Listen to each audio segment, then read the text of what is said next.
Sir வணக்கம் sir. இப்போ வந்து சீமான் வந்து தாவேகா குறித்து வச்ச விமர்சனத்துக்கு வந்து தாவேகா வந்து அறிக்கை ஒண்ணு வெளியிட்டிருக்காங்க சார். அது குறித்து உங்களோட கருத்து என்ன சார்? அதாவது கட்சி ஆரம்பிச்சு மக்கள் மத்தியில போய் மக்கள் கிட்ட வந்து என்ன பிரச்சனை இருக்கு அப்படின்னு சொல்லி மக்கள் பிரச்சனைக்காக களத்தில் இறங்கி வேலை செய்து மக்களினுடைய நன்மதிப்பை பெறாமல் கிட்டத்தட்ட வந்து சொல்றாங்க பிரசாந்த் கிஷோர் அவர்கள் வந்து தேர்தல் வழிகாட்டிய நியமிச்சா அவருக்கு 500 கோடி 400 கோடி அப்படின்னு சொல்றாங்க.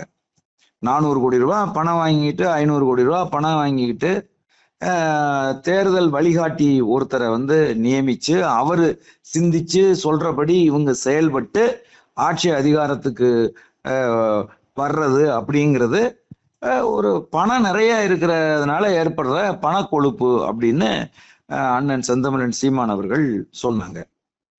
இது வந்து ஒரு உதாரணத்துக்கு அவங்க சொன்னாங்க.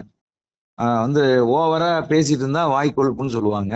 சில பேர் உடம்புலயே கொழுப்பு இருக்கும். அது போல இது தேவையில்லாத ஒரு விஷயம். மக்கள் மத்தியில போகணும், மக்கள்கிட்ட வந்து பிரச்சனைகளை வந்து பேசணும், மக்கள் போராட்டங்களை முன்னெடுக்கணும், அதன் மூலமா மக்களின் நன்மதிப்பை பெற்று ஆட்சி அதிகாரத்துக்கு வரணும். இதுதான் சரியா இருக்கும். கட்சி ஆரம்பிச்சு இன்னும் ஒரு பொதுக்கூட்டம் போடல, இன்னும் ஒரு தடவை கூட பத்திரிகையாளரை சந்திக்கல, இன்னும் எந்த ஒரு போராட்டங்களையும் முன்னெடுக்கல, எதுவுமே செய்யல. அதுக்குள்ளேயும் தேர்தல்ல வந்து வழிகாட்டியை வந்து நியமிச்சிருக்கிறது எப்படி சரியா இருக்கும் அப்படிங்கிற பொருள்ல அவங்க வந்து பேசினாங்க.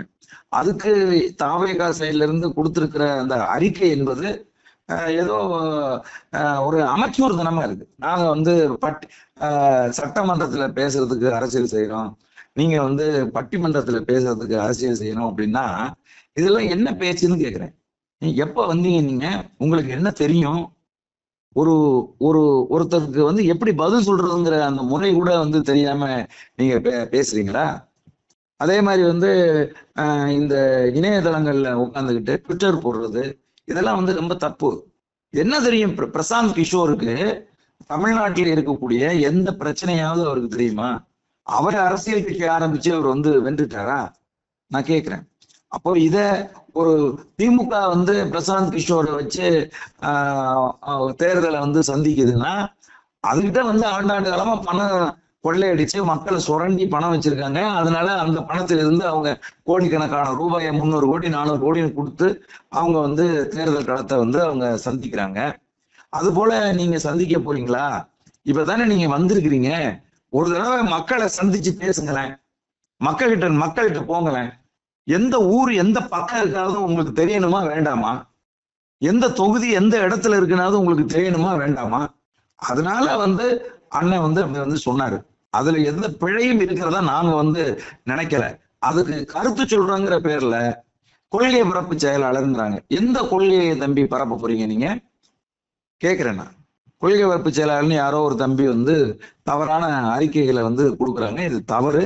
இன்னும் கொஞ்சம் நல்ல ஆழமா கத்துக்கிட்டு தெரிஞ்சுக்கிட்டு செஞ்சா சரியா இருக்குங்கிறது என்னுடைய கருத்து. அதாவது தம்பி, காலையில வந்து பத்திரிகையாளர்களை சந்திக்கிற போது அண்ணன் வந்து இந்த மாதிரி விஜய் பிரசாந்த் கிஷோரை சந்திச்சிருக்காரே அப்படிங்கிற கேள்வியை எழுப்பின போது அவர் வந்து பொதுவா வந்து சொல்றாரு. அது என்னன்னா, பிரசாந்த் கிஷோருக்கு எல்லாருமே வந்து 300 கோடி 400 கோடி 500 கோடின்னு கொடுத்து அவரை வந்து வியூகம் வகுக்கிற ஒரு ஆளா வந்து நியமிக்கிறாங்க. அது வந்து கிரிமினல் வேஸ்ட். மக்கள் மக்கள் பிரச்சனையை வந்து பேசணும், மக்களுடைய ஆதரவை பெறதுதான் முக்கியம் ஒழிய மக்கள் ஆதரவை பெறாத ஒருத்தரை வியூகம் வகுக்கிற ஒரு ஆளால வெற்றி அடைய வைக்க முடியாது.